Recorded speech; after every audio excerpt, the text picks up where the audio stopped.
నమస్కారం. ETV news కు స్వాగతం. ముఖ్యాంశాలు. హైదరాబాద్లో నకిలీ బాబా ఘరానా మోసం. బంజారా హిల్స్ లో మత్తుమంది పెట్టి ₹1,33,00,000 ఉడాయింపు, పోలీసుల గాలింపు. అమరావతి మెట్రో కోసం 250 కోట్లు కేటాయించిన ఆంధ్రప్రదేశ్ సర్కార్. నెలాఖరులోగా విడుదల. బెజవాడలో భూసేకరణకు సిద్దమవుతున్న అధికారులు. తుని విధ్వంసం ఘటనపై లోతుగా దర్యాప్తు చేయిస్తామన్న ఆంధ్రప్రదేశ్ మంత్రులు. దోషుల్ని వదిలేస్తామని ఎవరికీ హామీ ఇవ్వలేదని స్పష్టీకరణ. దిండి ఎత్తిపోతలకు త్వరలో టెండర్లు పిలవాలని తెలంగాణ సర్కార్ నిర్ణయం. కాళేశ్వరం పనుల్ని 14 నెలల్లోగా పూర్తి చేయాలని హరీష్ రావు ఆదేశం. నిత్యావసరాల ధరల కట్టడిపై దృష్టి సారించిన కేంద్రం. పప్పుల్ని పెద్ద ఎత్తున దిగుమతి చేసుకోవడం సహా నిల్వలు భారీగా పెంచాలని నిర్ణయం. ప్రాంతీయ అనుసంధానమే పౌర విమానయాన విధాన లక్ష్యమన్న అశోక్ గజపతి. పారిశ్రామిక, పర్యాటక వృద్ధికి దోహదం చేస్తుందని విశ్వాసం.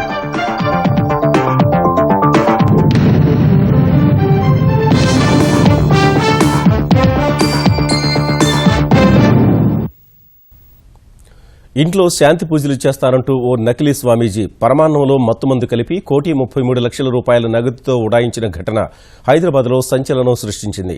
లైఫ్ స్టైల్ భవన యజమాని మధుసూదన్ రెడ్డి బంజారాహిల్స్లోని తన ఇంటికి మరమ్మతుల అనంతరం శాంతి పూజల కోసం కర్ణాటకకు చెందిన ఓ బాబాను సంప్రదించగా లక్ష్మీ పూజ చేయాలంటూ కుటుంబ సభ్యుల్ని మాయ చేసి డబ్బుతో పరారయ్యాడు.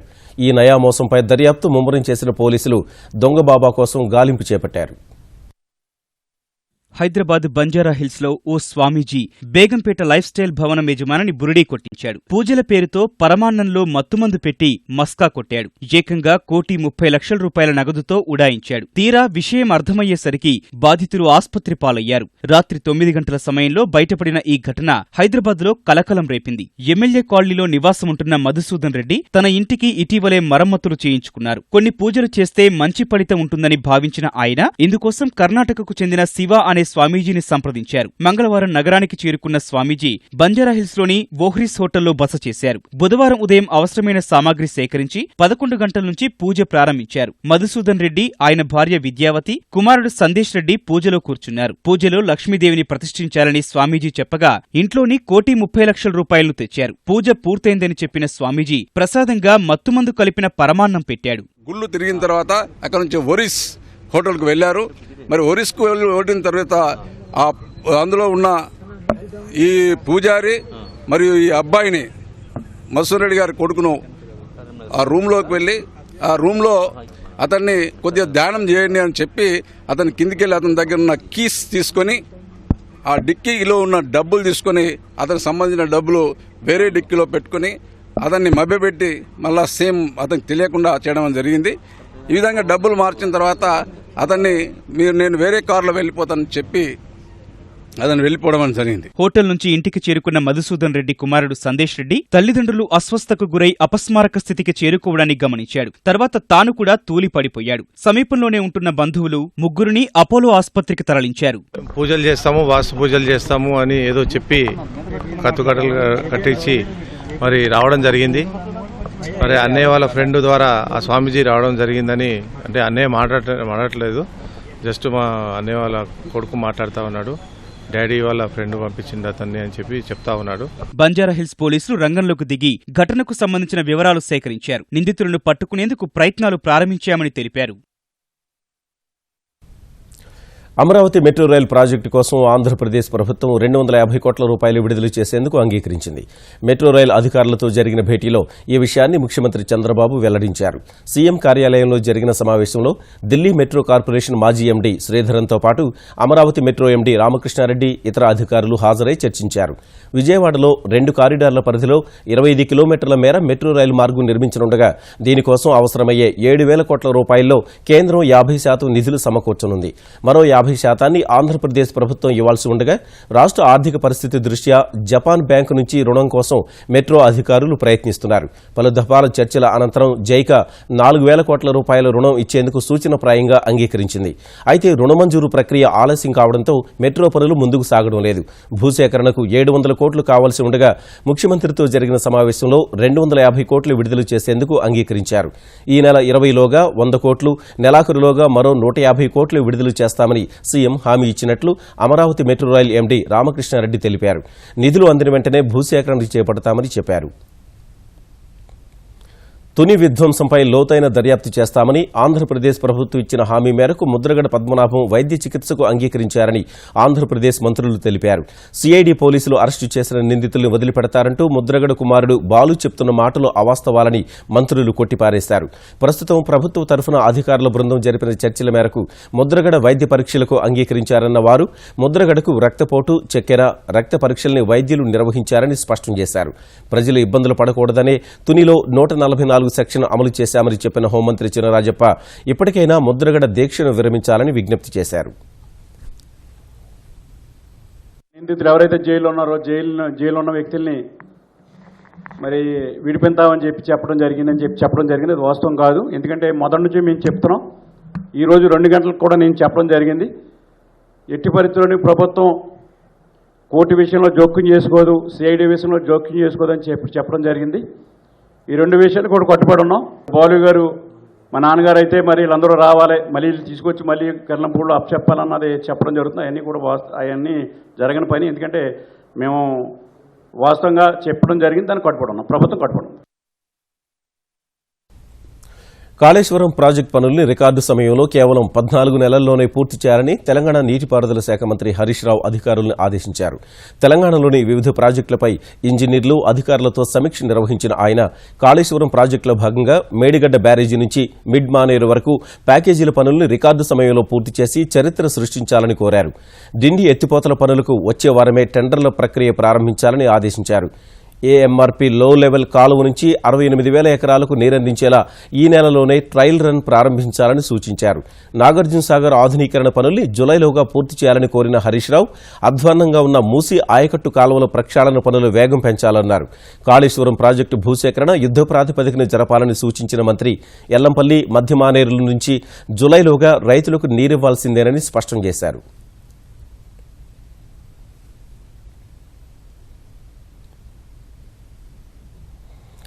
తెలంగాణలో ఇంజనీరింగ్, ఫార్మసీ కళాశాలల్లో ప్రవేశాల కోసం ఎంసెట్ రాసిన అభ్యర్థులకు కౌన్సిలింగ్ తేదీలను ఉన్నత విద్యామండలి ఖరారు చేసింది. ఈ నెల 22 నుంచి జూలై 1 వరకు అభ్యర్థుల ధృవీకరణ పత్రాల పరిశీలన జరగనుంది. దరఖాస్తుల పరిశీలన కోసం తెలంగాణ వ్యాప్తంగా 21 కేంద్రాలను ఏర్పాటు చేశారు. ఒక్కో కేంద్రంలో రోజుకు 6,000 మంది అభ్యర్థులు దరఖాస్తుల్ని పరిశీలిస్తారు. సహాయ కేంద్రంలో అభ్యర్థుల బయోమెట్రిక్ వివరాలు కూడా సేకరించాలని నిర్ణయించారు. పరీక్ష సమయంలో బయోమెట్రిక్ వివరాలు నమోదు చేయించుకోని విద్యార్థులు కారణాలు తెలుపుతూ హామీ పత్రం ఇవ్వాలని ఎంసెట్ కన్వీనర్ తెలిపారు. ఈసారి ఎంసెట్ ప్రాసెసింగ్ ఫీజును స్వల్పంగా పెంచారు. ఎస్సీ, ఎస్టీ అభ్యర్థులు 500 రూపాయలు, ఓసీ, బీసీ అభ్యర్థులు 1000 రూపాయలు చెల్లించాలని నిర్ణయించినట్లు కన్వీనర్ వెల్లడించారు. పెట్రోల్, డీజిల్ ధరలు మరోసారి పెరిగాయి. పెట్రోల్పై లీటరుకు 5 పైసలు పెంచిన చమురు సంస్థలు డీజిల్పై లీటరుకు ₹1.26 వడ్డించాయి. సవరించిన ధరలు అర్ధరాత్రి నుంచే అమల్లోకి వచ్చాయి. తాజా పెంపుతో దేశ రాజధాని ఢిల్లీలో పెట్రోల్ ధర లీటరుకు ₹65.65కు చేరగా లీటర్ డీజిల్ ₹55.19కు చేరింది. ప్రతి నెల 1-16 తేదీల్లో ధరల్ని సవరించడంలో భాగంగా ప్రస్తుతం మరోసారి పెట్రోల్ ధరలు పెంచిన చమురు సంస్థలు గత 6 వారాల కాలంలో ధరల్ని 4 సార్లు పెంచాయి. ఏప్రిల్ 16 నుంచి ఇప్పటి వరకు లీటర్ పెట్రోల్ ధర ₹9.04, డీజిల్ ధర ₹11 వరకు పెరిగింది. ఓవైపు అంతర్జాతీయ విపణిలో ముడి చమురు ధరలు గణనీయంగా తగ్గుతున్నప్పటికీ కేంద్రం మాత్రం కావాలని పెట్రోల్ ధరలు పెంచుతోందని కాంగ్రెస్ పార్టీ ఆరోపించింది. మయన్మార్, ఆఫ్రికా నుంచి పప్పుల్ని దిగుమతి చేసుకోవడం సహా పెద్ద ఎత్తున సరుకును నిల్వ చేయడం ద్వారా పప్పు ధరలకు కళ్లెం వేయాలని కేంద్ర ప్రభుత్వం నిర్ణయించింది. పప్పు ధర కిలోకు ₹170 వరకు చేరి సామాన్యులకు చుక్కలు చూపిస్తున్న వేళ కేంద్ర ఆర్థిక మంత్రి అరుణ్ జైట్లీ నేతృత్వంలో జరిగిన ఉన్నత స్థాయి సమీక్షా సమావేశంలో ఈ మేరకు తీర్మానించారు. ధరల పెరుగుదలకు కారణాలతో పాటు పరిస్థితిని ఎలా చక్కదిద్దాలన్న అంశాలపై వ్యవసాయ, ఆహార, రవాణా, వాణిజ్య, పట్టణాభివృద్ధి శాఖ మంత్రులతో జైట్లీ విస్తృతంగా చర్చించారు.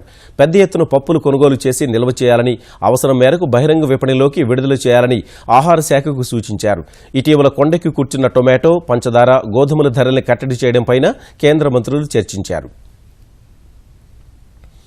నిత్యావసరాల ధరల్ని నియంత్రించడంలో కేంద్రంతో పాటు రాష్ట్ర ప్రభుత్వాలకు సమాన బాధ్యత ఉంటుందని కేంద్ర ఆహార మంత్రి రామ్ విలాస్ పాస్వాన్ అన్నారు.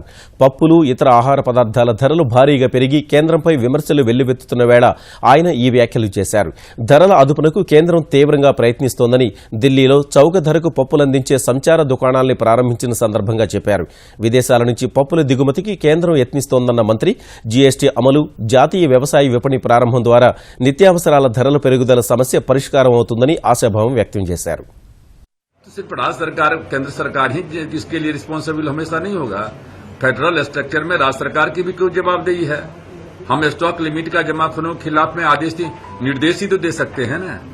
हम तो जाकर के छापामारी नहीं करते हैं. छापामारी तो स्टेट गवर्नमेंट को ही करना है.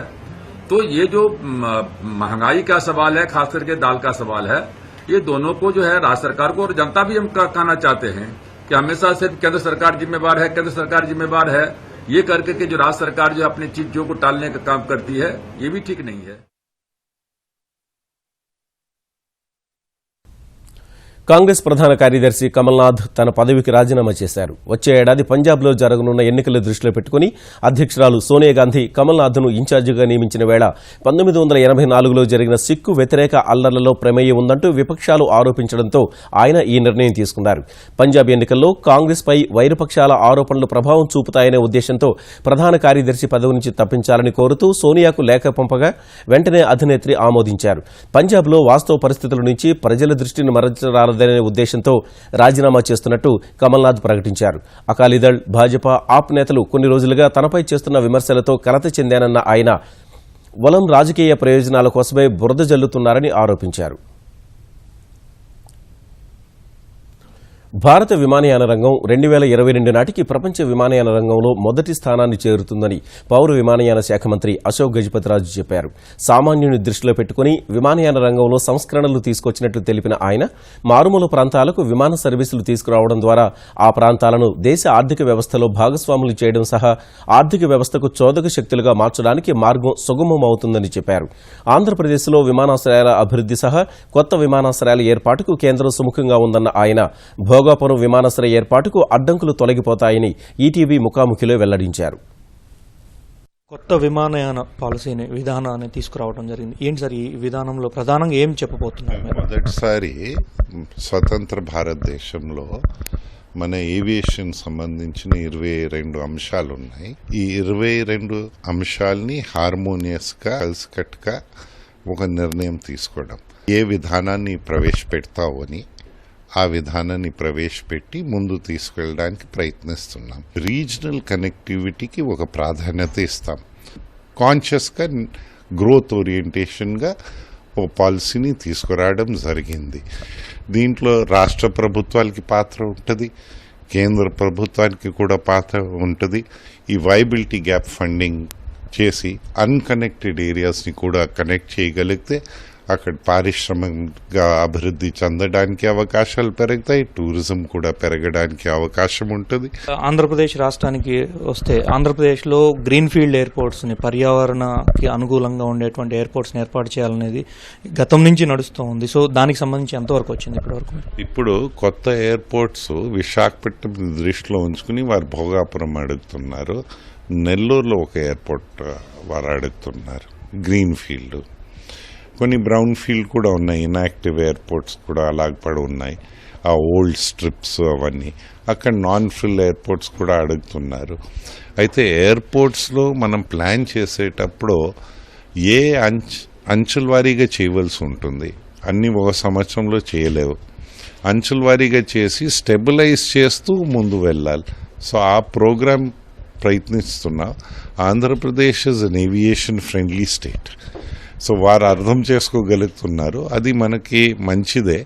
దానివల్ల మనకు లాభం ఉంది, వారితో పని చేయడం కూడా ఈజీగా ఉంది. ఎయిర్ ఇండియా విషయంలో ఏం చేయబోతున్నారు? ఎయిర్ ఇండియా నష్టాల్లో ఉంటుంది. అది దాదాపు మీరు వచ్చిన తర్వాత, అంటే ఈ కొత్త గవర్నమెంట్ వచ్చిన తర్వాత చాలా చర్యలు తీసుకున్నారని చెప్తున్నారు, కానీ ఇప్పటికీ కూడా అదే పరిస్థితి కొనసాగుతుంది. ఏం చేయబోతున్నారు ఎయిర్ ఇండియా? ఈ సంవత్సరం లాస్ రాలేదు, ప్రాఫిట్ రాకపోవచ్చు, కానీ లాస్ రాలే. కొన్ని దశాబ్దాల తర్వాత మొదటిసారి సంవత్సరం లాస్లో వెళ్ళే. దానికి టర్న్ అరౌండ్ ప్లాన్ ఉంది, ఫినాన్షియల్ రీకన్స్ట్రక్షన్ ప్లాన్ ఉంది. దాంట్లో కొన్ని పారామీటర్స్ పెట్టున్నాయి, మైల్ స్టోన్స్ పెట్టున్నారు. అవన్నీ అచీవ్ అవుతూ అయితే ఎయిర్ ఇండియా ఒక మంచి ఎయిర్లైన్.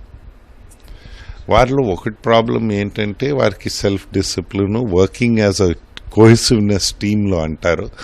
అది ఎక్కడ వారు కలిసికట్టుగా పని చేయగలిగితే అక్కడ రిజల్ట్స్ వచ్చాయి. అంతే తప్ప it's a nice airline, it has serve the Indian people well. అందుకోసం వారు కోహెసివ్ టీమ్గా పని చేయగలిగితే గట్టు ఎక్కుతారని నాకు నమ్మకం ఉంది. భవిష్యత్తు తరాలకు ఆకుపచ్చని భూమిని కానుకగా అందిద్దామంటూ ఈటీవీ ఈనాడు సంయుక్తంగా చేపట్టిన వనభారతి జనహారతికి అన్ని వర్గాల ప్రజల నుంచి అపూర్వ స్పందన లభిస్తోంది. ప్రజాప్రతినిధులు, అధికారులతో సామాన్య ప్రజలు కూడా ఆకుపచ్చ ఉద్యమంలో పాల్గొంటున్నారు. పచ్చదనం పెంచేందుకు కంకణబద్దులవుతున్నారు.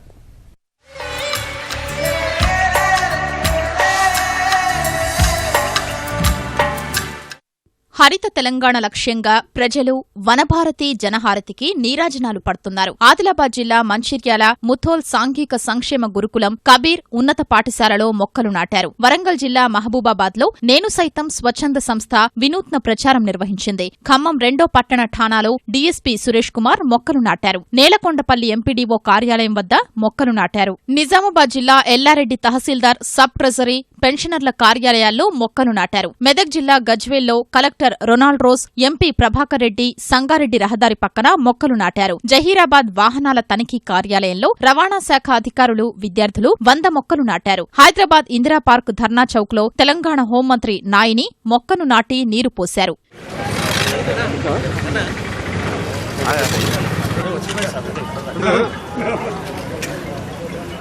ఆంధ్రప్రదేశ్లో వనభారతి జనహారతి కార్యక్రమానికి విశేష స్పందన లభిస్తోంది. ఏలూరు ఆర్ఆర్పేటలో మేయర్ షేక్ నూర్జహాన్ మొక్కలు నాటారు. జంగారెడ్డిగూడెంలో పురపాలక సంస్థ చైర్పర్సన్ మొక్కలు నాటారు. విజయవాడలో 13వ డివిజన్లో ఎమ్మెల్యే గద్దె రామ్మోహన్, కార్పొరేటర్ చెన్నుపాటి గాంధీ మొక్కలు నాటారు. కృష్ణా జిల్లా తిరువూరు ప్రభుత్వ ఉన్నత పాఠశాలలో విద్యార్థులు ఉత్సాహంగా మొక్కలు నాటారు. కడప జిల్లా మైదుకూరులోని సామాజిక ఆరోగ్య పోషక కార్యాలయంలో క్లస్టర్ అధికారి వెంకటేశ్వరులు, వైద్యాధికారి మల్లేష్, కార్యాలయ సిబ్బంది మొక్కలు నాటారు. అనంతపురం జిల్లా ఉరవకొండ ప్రభుత్వాసుపత్రిలో డ్వామా ఆధ్వర్యంలో మొక్కలు నాటారు. రాప్తాడు నియోజకవర్గం కుంటిమద్ది ప్రభుత్వ పాఠశాలలో మంత్రి పరిటాల సునీత విద్యార్థులతో కలిసి మొక్కలు నాటారు. కర్నూలులోని 2వ పటాలం మైదానంలో రాజ్యసభ సభ్యుడు TG Venkatesh, MLA SV Mohan Reddy, collector మొక్కలు నాటారు. నందికొట్కూరు జిల్లా పరిషత్ ఉన్నత పాఠశాలలో ఉపాధ్యాయులు, విద్యార్థులు శ్రమదానం చేసి 350 మొక్కలు నాటారు. ఆదోని మండలం బసాపురంలో తెదేపా నాయకులు 3500 మొక్కలు నాటి గ్రామంలో ర్యాలీ చేపట్టారు. సత్తెనపల్లి నియోజకవర్గంలో 1,00,000 మొక్కలు నాటనున్నట్లు సభాపతి కోడెల శివప్రసాదరావు వెల్లడించారు.